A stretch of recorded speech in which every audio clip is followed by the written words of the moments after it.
Welcome to today's topic. నేను మీ ప్రహర్షిణి. ఈరోజు మీకు కొన్ని ఇంట్రెస్టింగ్ విషయాలు చెప్పాలనుకుంటున్నా. అదేంటి అంటే, ఇప్పుడు భారతదేశంతో పాటు ప్రపంచం మొత్తం మహాకుంభమేళా వైపే చూస్తున్నారు.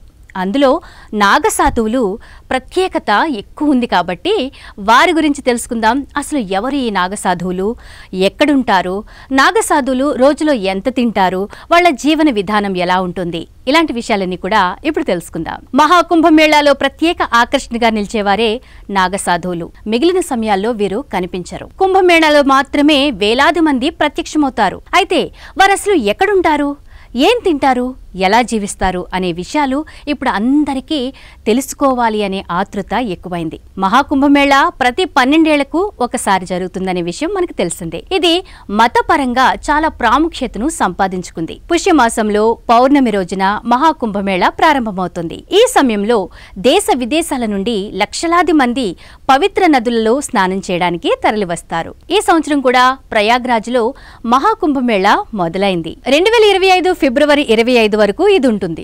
ఈ సమయంలో ప్రయాగ్రాజ్లో సాధువులు, ఋషులు సహా సామాన్య ప్రజలతో ఆ ప్రాంతమంతా నిండిపోయింది. కానీ వీటన్నిటి మధ్య నాగసాధువులు ప్రత్యేక ఆకర్షణగా నిలిచారు. మహాకుంభమేళాలో జరిగే అమృత స్నాన్ అంటే రాజస్నానంలో మొదటి స్నానం చేసే హక్కు నాగసాధువులకు మాత్రమే ఉంటుంది. ఎందుకు అంటే, నాగసాధువుల జీవన శైలి ఇతర సాధువులందరికంటే భిన్నంగా ఉండడం వల్ల వీరికి ఆ అర్హత లభించింది. వీరి గురించి జనంలో ఎన్నో ప్రశ్నలున్నాయి. అసలు వీళ్ళెవరు, ఏంటి, అవన్నీ తెలుసుకోవాలని చాలా ఉత్సాహం చూపిస్తున్నారు. కాబట్టి నాగసాధువుల జీవన విధానం గురించి తెలుసుకుందాం. నాగసాధువులు శరీరంపై ఎలాంటి దుస్తులు ధరించరు. ఇదంతా చూసినప్పుడు సహజంగానే ఓ ప్రశ్న తలెత్తుతుంది కదా, ఇంత చలిలో కూడా నాగసాధువుకు ఎందుకు చలనిపించదు అని.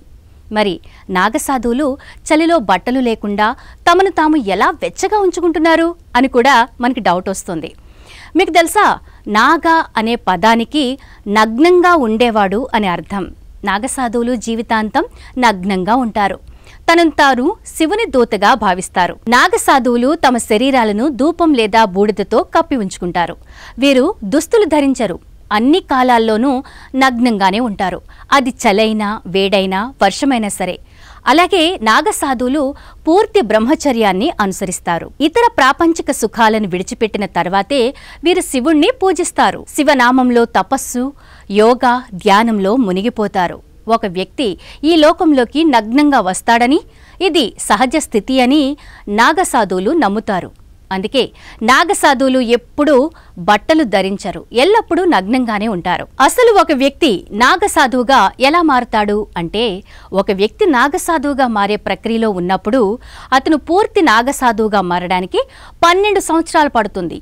కుంభమేళాలో తుది ప్రతిజ్ఞ చేసిన తర్వాత నడుము వస్త్రాన్ని కూడా తొలగిస్తారు. ఆ తర్వాత వారు ఎప్పటికీ దుస్తులు ధరించరు, నగ్నంగానే ఉండిపోతారు. నాగసాధువులు రోజుకు ఒకసారి మాత్రమే భోజనం చేస్తారు. ఈ భోజనం కూడా భిక్షాటన ద్వారానే పొందుతారు. వీరు భిక్షాటన చేయడానికి కూడా కొన్ని నియమాలున్నాయి. అవేంటి అంటే, ఒక నాగసాధువు 7 ఇళ్ల నుండి మాత్రమే భిక్ష అడుక్కోవడానికి అనుమతుందట. ఈ 7 ఇళ్ల నుండి భిక్ష అందకపోయినా, తీసుకోకపోయినా వారిక ఆహారం తినరు. నాగసాధువులు తీవ్రమైన చలిలో కూడా నగ్నంగానే ఉంటారు. చలిని నివారించడానికి వీరు 3 రకాల యోగాలను అభ్యసిస్తారు. ఆహారపు అలవాట్లను, ఆలోచనలను నియంత్రించుకుంటూ ఉంటారు. నాగసాధువులు కఠినమైన తపస్సు, నాడీ శోధన, అగ్ని సాధన, సాత్విక ఆహారం తీసుకుంటారని చెబుతారు. అందుకే వీరికి చలి అనిపించదట. నాగసాధువులు ఏ ప్రత్యేక ప్రదేశంలోనూ, ఇండ్లలోనూ నివసించరు.